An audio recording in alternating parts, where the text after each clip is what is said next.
गिद्ध की माँ बत्तख। यह कहानी एक सुंदर से जंगल की है जिसमें बहुत सारे पक्षी अपना घोंसला बनाकर आपस में मिलजुल कर रहते थे। उसी जंगल में एक बहुत बड़े पेड़ पर एक गिद्ध अपना घोंसला बनाकर रहती थी। उसी पेड़ के नीचे एक बत्तख भी अपना घोंसला बनाकर रहती थी। दोनों पक्षी अपने अपने घोंसले में आराम से रह रहे थे।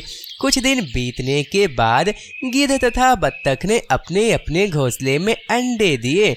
एक दिन की बात है जब गिद्ध और बत्तख भोजन की तलाश में अपने अपने घोंसले से बाहर गए हुए थे।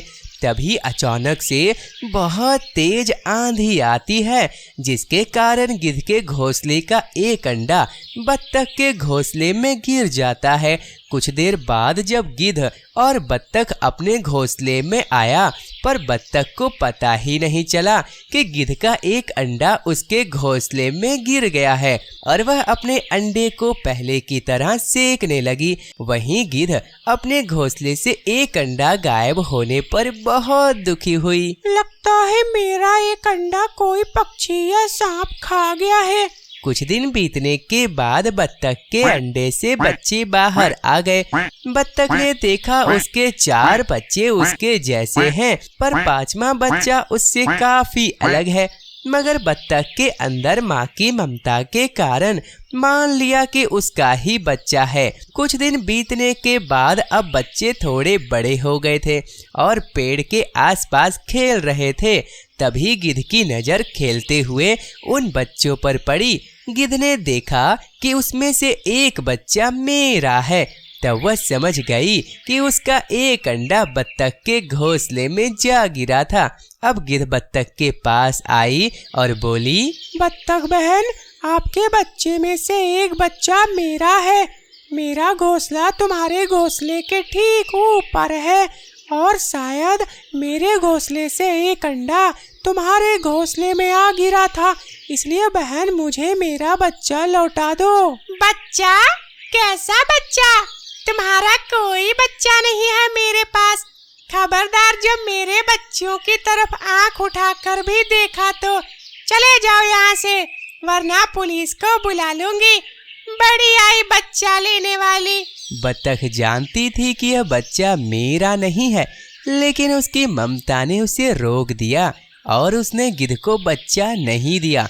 गिद्ध ने भी सोचा कि बच्चा उसके पास में ही पेड़ के नीचे रहता है, इसलिए उसको नज़रों के सामने ही रहना होगा, तो जेल जाने का खतरा क्यों लेना। एक दिन की बात है जब बत्तख के सारे बच्चे खेल रहे थे तो उनमें से गिद्ध के बच्चे ने देखा कि उसके जैसा दिखने वाला पक्षी आसमान में बहुत ऊंचा उड़ रहा है और उसे देखकर उसके मन में सवाल उठा और वह तुरंत अपनी माँ के पास जाकर सवाल पूछने लगा।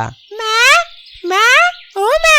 ये आसमान में मेरे जैसा दिखने वाला पक्षी इतनी ऊंचाई पर कैसे उड़ रहा है? तो हम क्यों नहीं उड़ सकते?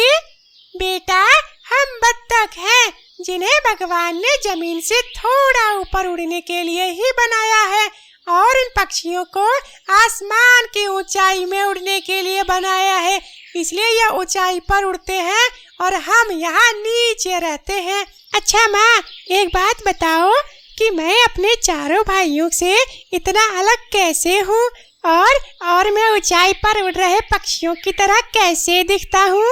बेटा, तुमने ककड़ी का बेल देखी है क्या, जिसमें तुमने देखा होगा कि सारी ककड़ी एक जैसी नहीं होती, जबकि एक ही बेल पर लगी होती है, लेकिन फिर भी कोई लंबी होती है, कोई मोटी होती है और कोई कानी होती है।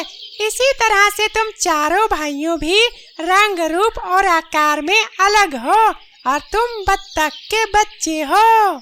माँ की यह बात बच्चे की दिमाग में बैठ गई और वह बत्तख के बच्चों के साथ जीवन बिताने लगा और कभी ऊंचाई पर उड़ने की कोशिश नहीं किया और बत्तख की तरह अपना जीवन जीकर एक दिन मर गया। दोस्तों, इस कहानी से हमें यह शिक्षा मिलती है कि जिस तरह से गिद्ध के बच्चे को भी बत्तख का बच्चा बताकर उड़ने नहीं दिया, उसी तरह से हमारे समाज में आसपास के लोग यह कहकर हमारी सोच को बांध देते हैं कि यह काम हमारे बस का नहीं है, यह काम असंभव है, तुम यह नहीं कर सकते हो।